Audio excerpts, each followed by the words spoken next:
মুসলমানদের মাঝে এমন কিছু সম্মানিত সৌভাগ্যবান ব্যক্তি আছেন যাদেরকে মুস্তাজাবুদ দাওয়াহ বলা হয়। আল্লাহ সুবহানাহু ওয়া তাআলার সেই সৌভাগ্যবান নেককার বান্দা যার দোয়া সাধারণত আল্লাহ সুবহানাহু ওয়া তাআলা ফিরিয়ে দেন না। তিনি নিজের জন্য কিংবা অন্যের জন্য যে কোনো দোয়া আল্লাহ সুবহানাহু ওয়া তাআলার কাছে করলেই সেই দোয়া আল্লাহ সুবহানাহু ওয়া তাআলা কবুল করেন। তাকে বলা হয় মুস্তাজাবুদ দাওয়াহ। সম্মানিত বন্ধুগণ, এই মুস্তাজাবুদ দাওয়াহ আমরা কিভাবে হতে পারবো, কিভাবে এই সৌভাগ্য অর্জন করতে পারবো যে আমি হাত তুললেই আল্লাহ সুবহানাহু ওয়া তাআলা সেই দোয়া কবুল করবেন, আমার কোনো দোয়া আল্লাহ সুবহানাহু ওয়া তাআলা ফিরিয়ে দিবেন না। এ বিষয়ে তাবরানী বর্ণিত একটি হাদিস আমরা পেশ করতে চাই। সিনিয়র সাহাবী সাদ ইবনে আবি ওয়াক্কাস রাদিয়াল্লাহু তাআলা আনহু তিনি একবার নবী সাল্লাল্লাহু আলাইহি ওয়াসাল্লামের কাছে আহ্বান করলেন, দরখাস্ত করলেন, ইয়া রাসূলুল্লাহ, আপনি আল্লাহর কাছে আমার জন্য দোয়া করুন, আমি যেন মুস্তাজাবুদ দাওয়া হতে পারি। নবী সাল্লাল্লাহু আলাইহি ওয়াসাল্লাম তাকে বললেন, আতিব মাতআমাক তাকুন মুস্তাজাবুদ দাওয়াহ। সাদ, তুমি তোমার খাদ্যকে হালাল রাখবে, পবিত্র রাখবে, পরিচ্ছন্ন রাখবে হারাম এবং হারামের লেশ থেকে, তাহলে তুমি মুস্তাজাবুদ দাওয়া হতে পারবে।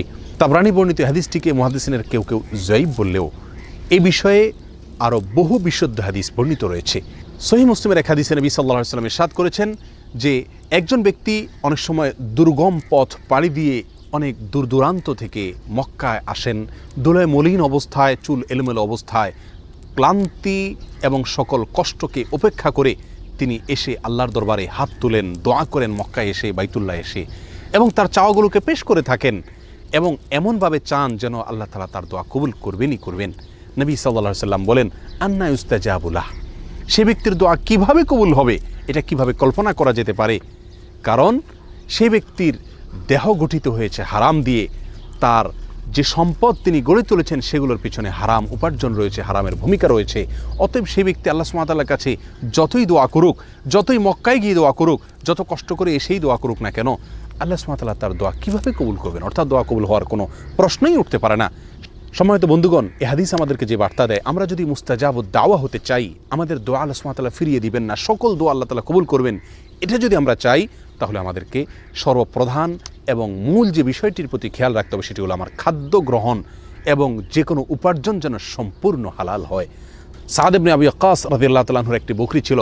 একবার বকরিটি তার প্রতিবেশীর ঘরে প্রবেশ করে সেখান থেকে কিছু খাবার খেয়ে বের হয়ে এসেছে। তিনি সেটি খেয়াল করেছেন। বিষয়টি তার নজরে পড়ার পরে দীর্ঘদিন পর্যন্ত আর তিনি ওই বকরির দুধ পান করতেন না, অথচ নিয়মিত তিনি সেই বকরির দুধ পান করে থাকতেন। কেন দুধ পান করা ছেড়ে দিয়েছেন?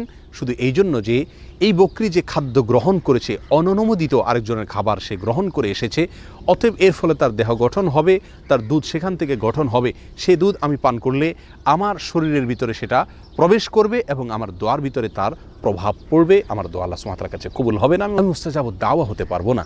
সম্মানিত বন্ধুগণ, এই ঘটনাগুলো আমাদেরকে যে শিক্ষা দেয়, এই হাদিসগুলো আমাদেরকে যে বার্তা দেয়, সেটি হলো খাদ্য গ্রহণ সম্পূর্ণ হালাল হতে হবে, উপার্জন, পোশাক আশাক সব কিছু সম্পূর্ণ হালাল হতে হবে, নিজেকে, নিজের পরিবারকে হারাম থেকে যোজন যোজন দূরে রাখতে হবে। আজকাল দিনের অনেক বিষয়কে আমরা প্র্যাকটিস করি, কিন্তু উপার্জনের হালাল হওয়ার বিষয়টিকে পরিপূর্ণভাবে, পুঙ্খানুপুঙ্খভাবে, সন্দেহ থেকেও দূরে থেকে পিওর হালাল ইনকাম, হালাল উপার্জন গ্রহণ করা, হারামকে বর্জন করার মানসিকতা আজ আমাদের মধ্যে অনেক কম। আসুন হারামকে চূড়ান্তভাবে বর্জন করি, হারামের লেশমাত্র আছে এমন কিছু থেকে দূরে থাকি। আল্লাহ সুবহানাহু ওয়া তাআলা আমাদের সমস্ত দোয়া কবুল করবেন, আমরা মুস্তাজাবুদ দাওয়া হতে পারবো। আল্লাহ তাআলা আমাদের সকলকে সে মর্যাদার অধিকারী হওয়ার তৌফিক দান করুন। আসসালামু আলাইকুম ওয়া রাহমাতুল্লাহি ওয়া বারাকাতুহু।